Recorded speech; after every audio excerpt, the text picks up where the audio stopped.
Earlier this year, anime history was made, as Full Metal Alchemist was dethroned as the highest rated anime in the history of my anime list. Again, at least for a bit before salty fans flooded the service with bot accounts to boost it back up to number 1. But jokes aside, Oshinoko really did make history.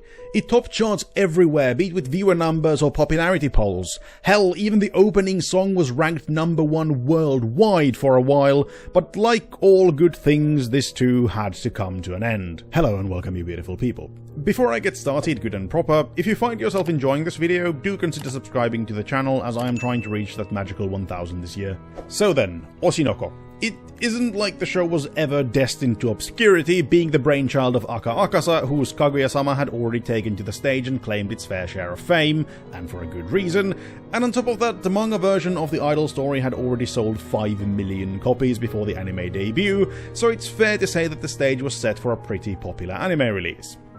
And then the first episode dropped and broke the internet. I think it's fair to say that the opening episode of Oshinoko is one of, if not the best first episode to any anime ever.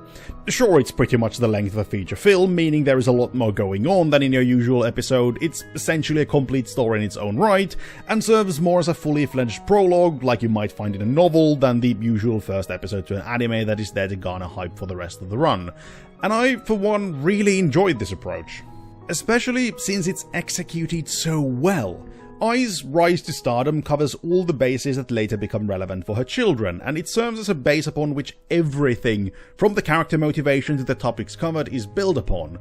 But it's also a quintessential example of why it might not always be the best choice to go all out from the get-go. As amazing as the first episode was, the rest of it just couldn't keep up with its own success. Now, don't get me wrong, the story proper is good. It's really good, in fact. And yet, reaching the level of the opening was simply impossible for standard episodes. But as long as you keep that in mind, the story of Aqua and Ruby is at least as good as that of their mothers. Like the prologue, the rest of Season 1 is a thrilling tale of lies, revenge, family, and human emotions. It also paints a bleak picture depicting the entertainment industry in Japan, and holds no punches as it does so. As Aqua and Ruby plunge headlong into the same world their mother once stood on top of, we are shown a grim industry operating on the creation of sweet, sweet lies, all for the purpose of making money. And in Oshinoko, the world of entertainment is not this happy and creative place, as we witness the bitter competition between professionals, people fake friendliness while hating each other's guts, and young talent is being exploited left, right and center. And if you don't want to work yourself to death, the best way to achieve a position in this hard pecking order is to have connections. Now, I haven't got the foggiest how realistic the very bleak depiction actually is, but it has that air of reality. Everything feels like this is how it is, and that is what really counts at the end of the day. But it's not all that bad. The way the entertainment industry is depicted in the show is as work.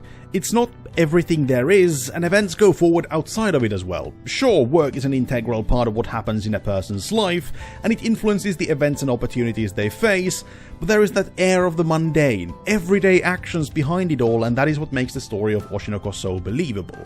It has that element of life from a slice of life without being one. Everything and everyone in the show has that air of humanity.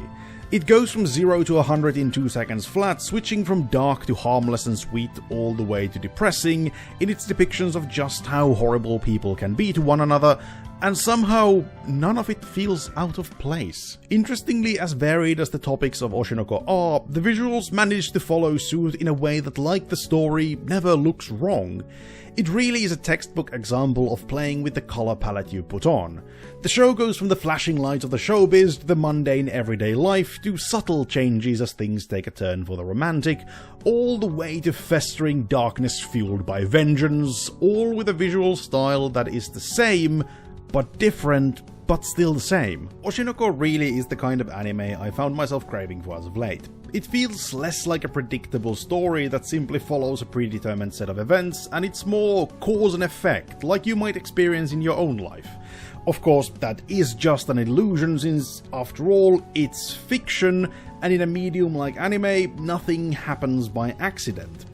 I guess it all at the end of the day comes down to those sweet, sweet lies which everyone knows are lies but still choose to believe. It does help that it's a story about pursuing your dreams and achieving your goals, something that helps you escape reality but not in the fantastical sense a shonen might.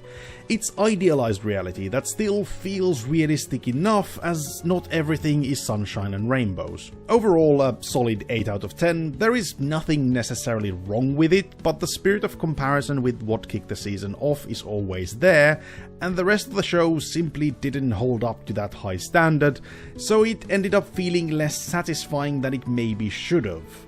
Still, Cheese recommends. Before I go, leave your thoughts in the comments below. Is Oshinoko right up your alley like it's for me, or did the disparity between the stunning opening and what followed put you off? Like this if you liked it, dislike if you didn't, subscribe for more anime goodness, and check the links in the description if you want to engage with me outside of YouTube. With this, I have been Cheese, and hope to see you next time. Ta-ta for now.